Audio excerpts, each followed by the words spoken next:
In rough numbers, a normal year Twitter would do, let's say, $4.5 million in revenue, $4.5 million in cost.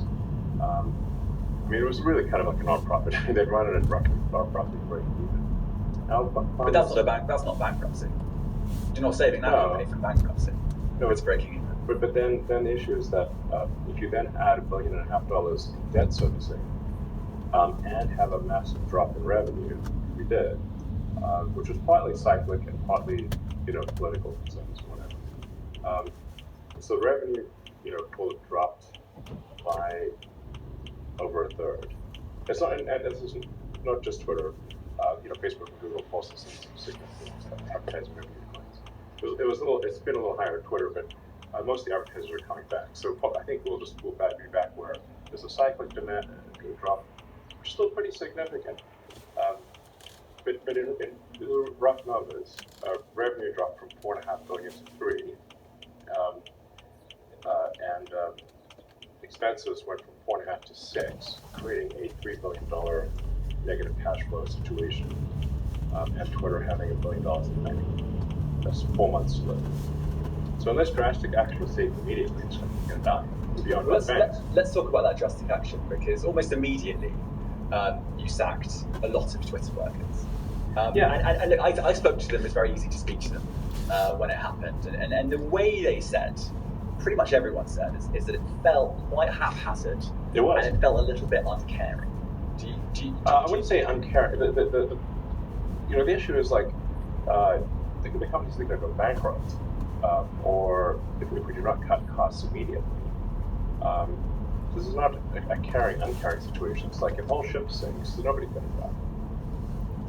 Right. Yeah. But a lot of people just lost their jobs like that, and they weren't. They didn't even know they'd lost their jobs off, but they just they were just losing out of their accounts. What would you do? Well, you might want to give someone some notice. I mean, you might. By the way, I'm not running Twitter, but but this is the criticism, and this is what staff members say. A little bit of notice. No, I understand. You have 4 months to live. 120 days. In 120 days, you're dead. So what do we do? How much are you worth? I don't know. But we're talking about around the $200 billion. I mean, it's not quite. You're framing it in a way that that it had a few months to live. Quite a rich man. I sold a lot of Tesla stock to close the deal. I did not want to sell the Tesla stock. Okay. Do you have any regrets on the way that some of the staff were let go? I mean, people were given 3 months of severance in cases more. So, but we're like I said, the companies need to run on their own cognizance, and it's not so easy for me to sell stock as people think. I have to sell stock during certain periods. I can't sell stock during other periods. So there are only brief windows where I can sell Tesla stock, and then this is often taken as some lack of faith in Tesla. And in fact, the Tesla stock sales goes to Tesla stock to pump, which is not good. Do you think those two were connected? Well, the people couldn't parse the difference between I'm selling Tesla stock because I've lost faith in Tesla, which I haven't, or that it's desperately needed for it.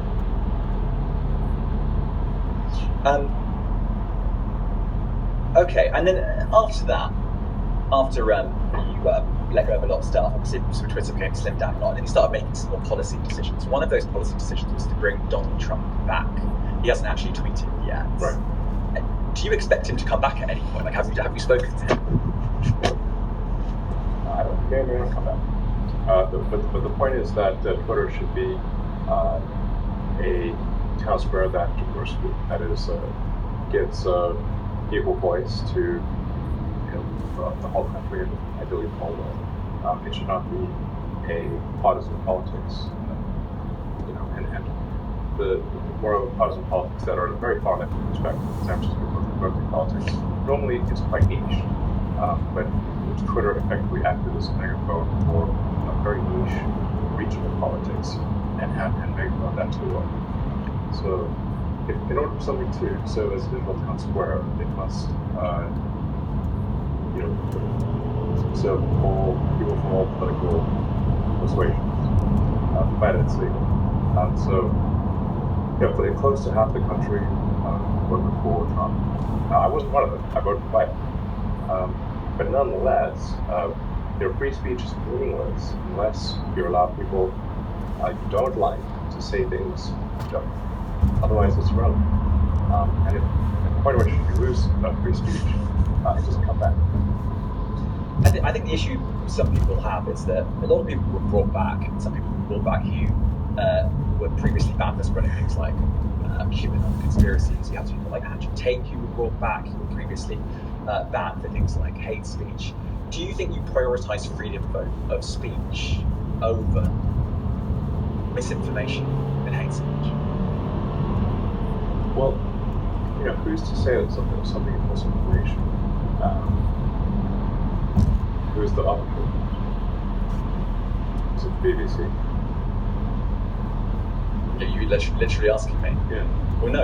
You are the arbiter on Twitter because you own Twitter. Yes, I'm saying who is to say that one person's misinformation is one person's information? The point at which you have to say that there is this is like. But you accept that misinformation can be dangerous, that it can cause real world harm, that it can potentially cause up. Yes, the point I'm making is the BBC itself has at times published things that are false. Do you agree that has occurred? I'm quite sure the BBC have said things before that turn out to not be true. Right. In its whatever it is, 100-year history. Yes. Even if you aspire to be accurate, there are times where you will not.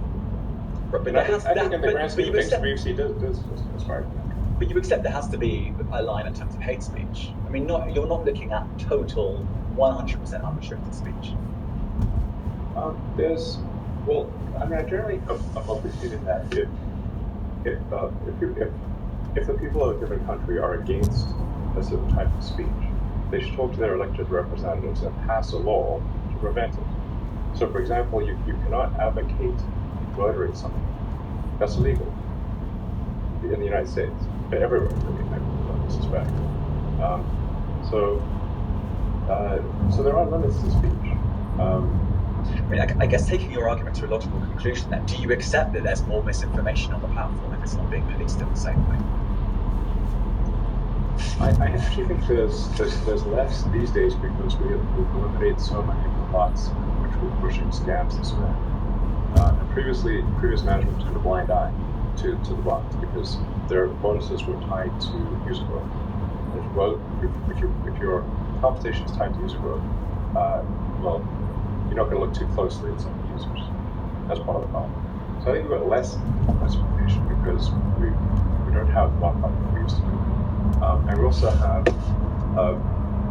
given a lot of attention to community events, which corrects, where the community itself corrects misinformation. It's been very effective. I would only just add that we have spoken to people who have been sacked that used to be in content moderation, and we've spoken to people very recently who were involved in moderation, and they just say there's not enough people to police this stuff, particularly around hate speech in the company. Is that something that you want to address? I mean, you use Twitter, right? Do you see a rise in hate speech? I mean, but just a personal anecdote, like what do you do? I don't. Personally, for you, I would see I get more of that kind of content. Yeah, personally, but I'm not going to talk to the rest of for the rest of Twitter. You see more hate speech personally. I would see more hateful content in that. Content you don't like or hateful? What do you mean to describe a hateful thing?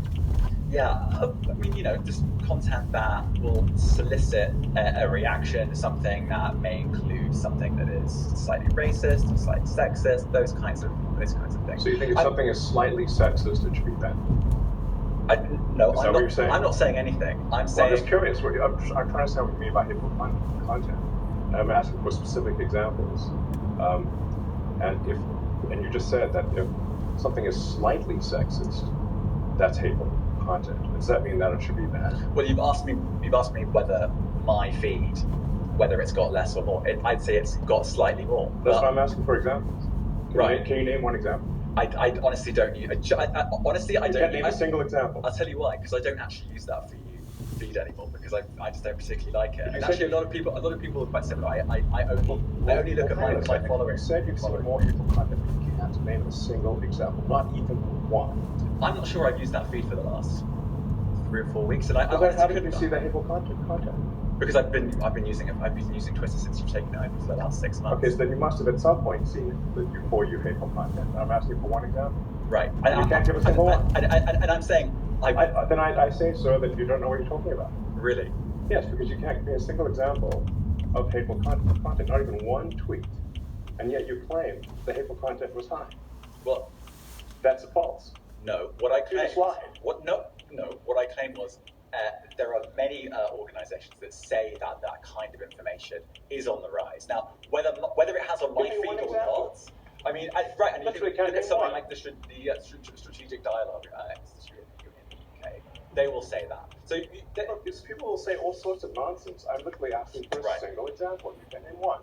Right, and as I already said, I don't use that feed. But how would you know that? I don't think this is getting anywhere. You literally said you experienced more hateful content, and then couldn't name a single example. Right, and as I said, that's absurd. I haven't actually looked at that feed. Then how would you know this hateful content? Because I'm saying that's what I saw a few weeks ago. I can't give you an exact example. Let's move on. We only have a certain amount of time.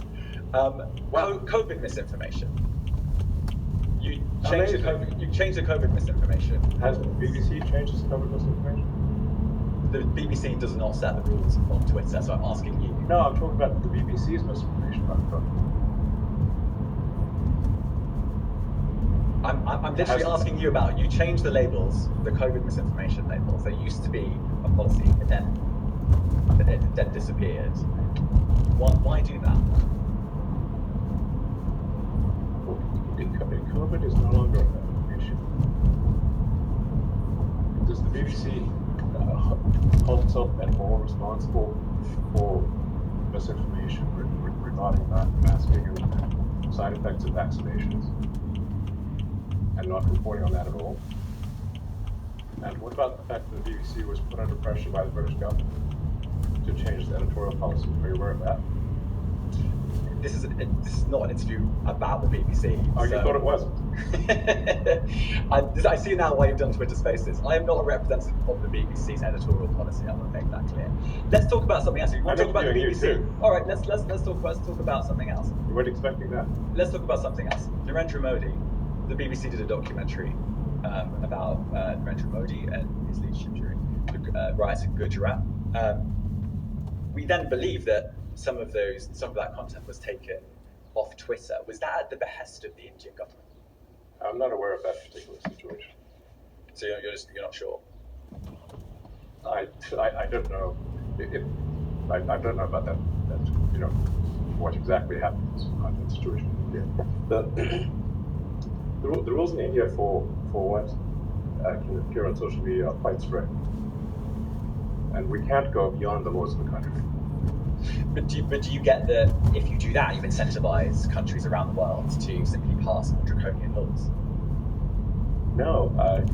Look, if we have a choice of either our people go to prison or we comply with the laws, we will comply with the laws.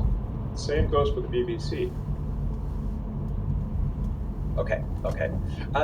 Since you became CEO, there's been another story in town. I'm not CEO anymore. Okay, you're chief twit, or what are you? No, my dog Loki is. Okay. He's taken over. I saw that. Yeah. Okay, so TikTok has also been in the news. There's talk of perhaps the Biden administration wanting to potentially ban it or force a sale. What's your view of the situation? I don't really use TikTok. One of the reasons that I emphasize that that our goal here at Twitter is to maximize unregretted user minutes or unregretted user time is that I hear many people tell me they spent a lot of time on TikTok, but they regret the time spent. And that seems like, okay, well, we don't want to have regretted time. We want time to be unregretted, where you learn things, you were entertained, amused. Frankly, I get